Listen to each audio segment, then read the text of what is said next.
Hi, Dr. Dolly. I noticed your portfolio has 10% invested in Treasury Inflation Protected Securities.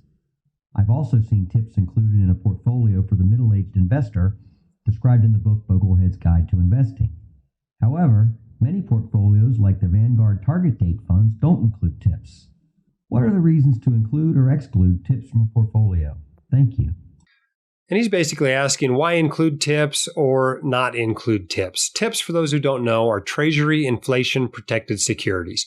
These are special bonds issued by the United States Treasury that not only pay a yield like most bonds, but also have an inflation protection component. And the idea behind this is that they protect you against one of the most important risks of bonds, and that is unexpected inflation. So if inflation spikes all of a sudden, tips are actually adjusted upward in value and provide some significant protection against what is perhaps the most significant risk that investors face, which is inflation.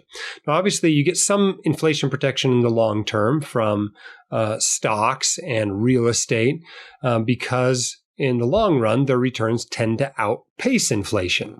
As those companies can raise their prices with inflation and, landlords can raise rents.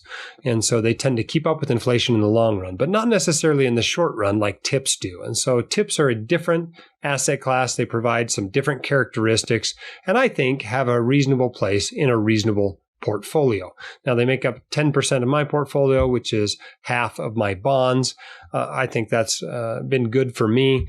Obviously, there hasn't been a lot of unexpected inflation in the last 10 years, and so they haven't performed awesomely. And I think because of that, I think they've fallen a little bit out of favor in a lot of portfolios out there. I think a decade ago, a lot more people were including them in their portfolios that aren't necessarily including them now. You mentioned the target retirement funds from Vangard, that they don't include tips. And that's true in some of the higher date funds. But if you look at the 2020 fund and the income fund, you'll see that they've added tips into those funds. And it seems that the smart folks at Vangard believe that tips have a place for the investor that has a higher percentage of their portfolio in bonds and or is closer to retirement. And so you can take from that what you will. Maybe you don't need tips now and you need them later if you believe what Vanguard's telling you with their target retirement funds. As for me, I think splitting my bond portfolio 50% nominal and 50% inflation indexed is a reasonable strategy that I've stuck with over the years and plan to keep sticking with. Certainly, they're not a mandatory class to be financially successful. But just because they've done poorly in the last 10 years, to me, that's a sign of a diversified portfolio. I always expect to own something that's not doing well.